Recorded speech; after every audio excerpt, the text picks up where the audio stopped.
Bien, estamos a jueves, creo que es 4 de octubre del 2018. Seguimos con el taller de iniciación a la escritura creativa. Estamos en la parte ya de narrativa abiertamente. Estamos trabajando un concepto aquí que se llama tercera persona de Don Summerlian. Don Summerlian, Third Person Techniques of Fiction, Missouri and Sherwood Edition, New York, 1969. Páginas 40 y 65. Traducción para el curso Ivonne Galeano. Corrección Eduardo Veras León y Michelle Enchinosa. Esto porque estamos leyendo un curso que se llama Los desafíos de la ficción, técnicas narrativas, publicado por la casa editorial Abril, Centro de Formación Literaria Onelio Jorge Cardoso. Es una editorial cubana. Voy al omnisciente impersonal. A Flower no le gustaba el tono personal. El autor editorializante con el enfoque subjetivo de sus personajes y eliminó toda condena o aprobación y todas las referencias a sí mismo en Madame Bovary. Flower no incluye pequeños ensayos en los que reflexione sobre los hechos y los actores. El tratamiento del asunto es tibio, distante, sin compromiso. Flower no declara abiertamente en favor de nadie en el libro, ni tampoco atrae a los lectores a sus confidencias y conversa con él. No se siente obligado a ganar la buena opinión del lector, a ser entendido o ingenioso o moralista. Madame Bovary es la primera novela moderna y, aún hoy, un modelo de objetividad. Pero la completa objetividad, por supuesto, es una ilusión. Ningún escritor puede ser neutral a menos que sea un cínico incurable. Flower no es neutral. La neutralidad es un término relativo en ficción. Sabemos lo que Flower piensa de sus personajes a través de su tono irónico y satírico. No hay ni un solo retrato compasivo de alguno de los personajes principales en todo el libro. Flower desarrolló una técnica de la ficción cuando escribió esta novela.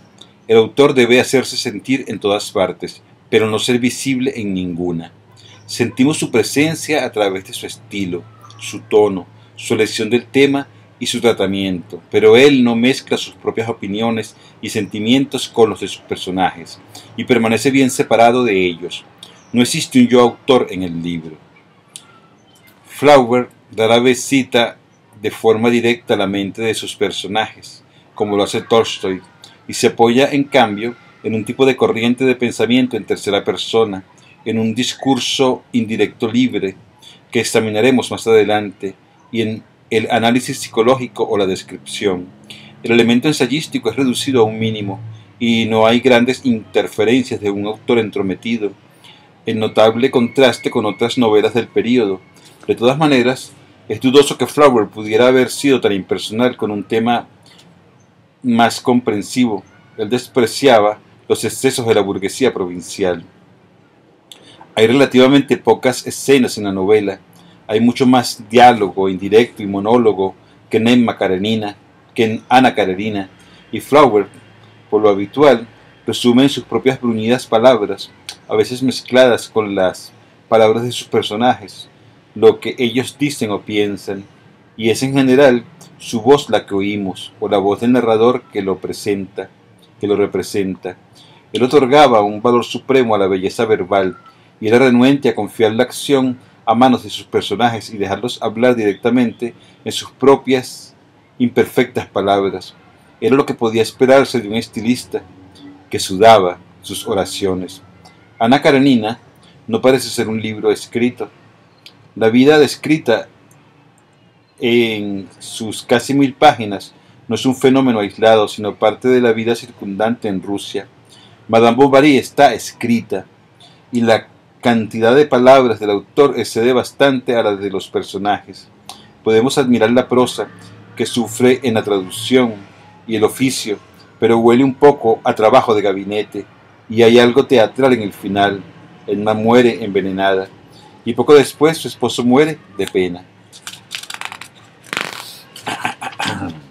Como narrador, Flower persiste en que su propio punto de vista y mantiene su tono irónico y satírico, pero su punto de vista a menudo se combina con el de Edna, y vemos a su esposo, sus amantes, otros personajes, el paisaje, la calle, las casas, también a través de sus ojos cuando el eje de la narración está en ella.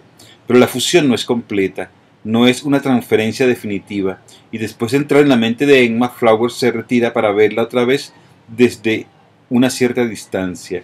La impersonalidad que él cultivó es un paso hacia el drama, pero la narrativa generalizada, el método del resumen, es un paso en dirección opuesta, y lo que Flower gana por un lado lo pierde por el otro. La impersonalidad con más escenas, más diálogo, directo y monólogo, hubieran provocado el mutis del autor, y tal como Flower devotamente ansiaba, si Madame Bovary hubiera sido escrita escénicamente como Ana Karenina, tal vez hubiéramos tenido otra novela de 1000 páginas. El resumen ahorra espacio y preserva también la personalidad y el estilo del escritor. La novela realmente comienza en la primera persona, y la primera palabra en ella es nosotros. Nos encontrábamos en la clase. Leemos cuando el director de la escuela entra al aula, seguido por un muchacho nuevo cuyo nombre era Charles Bovary. Nos encontrábamos en la clase. El director nos indicó que nos sentáramos. Teníamos la costumbre, al entrar al aula, de arrojar al suelo nuestros gorros. Lo vimos trabajar a conciencia, buscando todas las palabras en el diccionario. Después de presentar a Charles Bovary, y como un buen escolar, Flower cambia de primera persona a la tercera, y no hay más referencias a la desordenada escena del aula. Pero estos párrafos iniciales son suficientes para dotar al relato de un mayor poder de persuasión, como si el narrador fuera un compañero de escuela de Charles Bovary. El punto de vista es interno en las primeras páginas, y el método parece autobiográfico, aunque Flower tiene el cuidado de hablar en primera persona colectiva, en plural, y decir nosotros, en lugar de yo. Y el narrador desconocido es parte de un grupo. Tenemos la impresión de que el narrador está ahí, con Charles Bovary, como compañero de escuela, y por tanto posiblemente lo conoce desde hace varios años. Pero no se ofrece más evidencia posterior, y aún en primera persona este narrador es bastante impersonal. Esta transición no parece arbitraria. Flower calculó cada una de sus jugadas. Flower tuvo que escribir Madame Bovary con el conocimiento supremo del autor omnisciente o analítico, ya que Emma es incapaz de reproducir su propia corriente de pensamientos y analizar sus propios sentimientos, o de percibir la naturaleza de su situación. El torpe médico de campo, bondadoso e incoherente con quien se casó, era aún menos apropiado para el papel de narrador. Ambos carecían de ironía y autoironía, y ninguno podía ser suficientemente objetivo respecto a estas experiencias que al final los destruyeron. Flower abordó su asunto como el artista superior que contempla desde arriba. I homme muy sensual. Al hombre sensual promedio. Es el retrato despiadado de una joven romántica y de la vida pueblerina, a la vez local y universal, en el que satiriza el espíritu romántico, desenmascarando lo que es, o lo que era en su tiempo. No es una mirada al amor a través de un cristal rosado. Flower tuvo que hacer de sí mismo una joven romántica para escribirlo. Logró identificarse completamente con Emma Bovary, una de las más asombrosas hazañas en ficción. La novela fue juzgada por obscenidad, y él tenía razón cuando dijo durante el juicio: Madame Bovary soy yo. Y él fue Madame Bovary, luchando contra todas sus propias tendencias románticas mientras escribía el libro, vertiendo su enfermedad romántica en esas páginas bellamente trabajadas. Así su primera novela larga continúa siendo su obra maestra. Emma Bovary viajó por el camino de la pasión, desde la ilusión a la realidad, y como en el caso de Ana Karenina, su búsqueda terminó con la muerte. Ambas mujeres se destruyeron a sí mismas cuando no hallaron lo que esperaban, pero Ana es una figura más trágica que Emma, y con mucho la mujer más admirable para la mayoría de los lectores.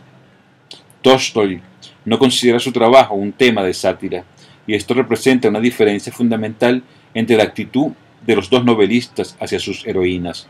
Podemos decir de Flower, si bien con reservas, que no logró alcanzar una definición completa de su tema. Hay mucho más en la historia de Madame Bovary de lo que evidentemente él notó. De lo contrario, percibiríamos más tragedia en la obra. El amor sensual o amor provinciano no era motivo suficiente de burla. Flower no toca las notas más profundas y avanza de lo particular a lo general. Emma Bovary, tonta como es, representa a todas las mujeres en búsqueda de un amor ideal imposible, y cuando veremos el tema desde tal ángulo, ella se agiganta, se transforma en una figura simbólica y trágica. Uno de los méritos de esta novela es su falta de sentimentalismo respecto a lo que era, hasta ese momento, un tema sentimental, pero sentimos que Flower carece de compasión y nos preguntamos si el tono impersonal que adoptó no es una cobertura de sus propios defectos en su actitud hacia las mujeres. Lo que muchos lectores echan de menos en el libro es el calor humano. Flower cuenta la verdad como él la ve, pero la verdad mayor estaba o más allá de su alcance o no formaba parte de su propósito. Tal vez no deberíamos culpar a Flower por algo que él no tuvo la intención de hacer. Él hizo casi perfectamente lo que sí se propuso, usando el punto de vista correcto.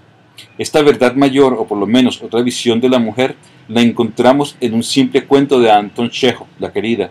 Olenka, una joven que no puede vivir sin amar a alguien, se casa con el gerente de un teatro al aire libre. Ella se entusiasma con el teatro, participa en los ensayos, habla del teatro como si fuera lo más importante en la vida, repitiendo las palabras y las opiniones de su esposo, identificándose completamente con sus intereses. Después de su muerte, Olenka se casa con un comerciante de madera, y olvidando todo acerca del papel humanizador y cultural del teatro, solo habla de la madera y sueña con la madera. El teatro, menudo disparate. Ella no puede perder tiempo en ir al teatro, está muy ocupada con la madera. Su segundo esposo muere 6 años después, y otra vez es una viuda incapaz de vivir sola. Un cirujano veterinario que ha estado separado de su esposa entra en su vida. Olenka deja de lamentar la muerte del comerciante, habla de la fiebre aftosa, y la medicina veterinaria se convierte ahora en lo más importante de su vida. El cirujano veterinario se va con su regimiento y la deja sola. Ella adelgaza. Sin un hombre a quien aferrarse, no tiene opciones sobre nada. Una nueva y rara experiencia para ella, y casi deja de existir como persona. Su vida está vacía, año tras año, envejece. Entonces el cirujano veterinario regresa, canoso, en ropa de civil, jubilado y reconciliado con su esposa. Olenka insiste en que ellos vivan en su casa sin pagar alquiler. Los esposos se separan otra vez, y Olenka, ahora una mujer robusta y madurona, prodiga su amor y atención al hijo de ambos. Ahora se preocupa por las lecciones escolares del niño, se lamenta de los difíciles que son, y hace las tareas con él, y sueña con el día en que se convierta en un doctor o ingeniero. El punto de vista es omnisciente, y Chekhov no hace referencias personales a sí mismo, ni editorializa o moraliza. El relato habla por sí mismo, el tratamiento es caluroso y compasivo, y no le falta el humor. Casi podemos oír a Chekhov reír entre dientes mientras cuenta la historia de Olenka. No vacila en decir que Olenka es delicada, de buen corazón, cariñosa, ofrece algunos comentarios en resumen sobre su carácter, algo que un escritor estrictamente impersonal no haría, ni culparía ni alabaría. Para el lector norteamericano el tratamiento parece demasiado sentimental, pero La querida es una mujer sentimental, y el tono de la narración, el tema. Una mujer norteamericana puede identificarse más con Emma que con Olenka. En Los campesinos, Chekhov ofrece un cuadro memorable de la vida campesina rusa, poco después de la emancipación de los siervos, cuya situación empeora en vez de mejorar. Vemos su ignorancia, pobreza, suciedad, borracheras, pierden sus preciados samovares cuando no pueden pagar los impuestos. Hacia el final del relato, que es considerablemente más largo y escénico que La querida, tenemos por un momento la impresión de que al fin Chekhov hará un juicio directo sobre la clase de vida de estas personas que están viviendo, pero pronto descubrimos que no es él quien está hablando, sino que está dando las reflexiones de una buena y piadosa mujer quien, luego de la muerte del esposo, se va al pueblo con su hijita, sin poder soportar más.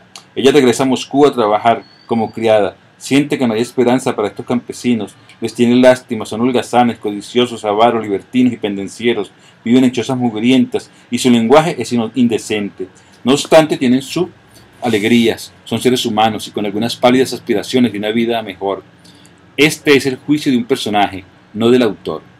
Sin el comentario del autor, se golpea más fuerte al lector. El comentario sería superfluo. El relato palpita no solamente con la vitalidad terrenal de esta gente vigorosa, a quienes el empleado más insignificante del gobierno trata con desprecio, sino también con el gran corazón del médico que la escribió.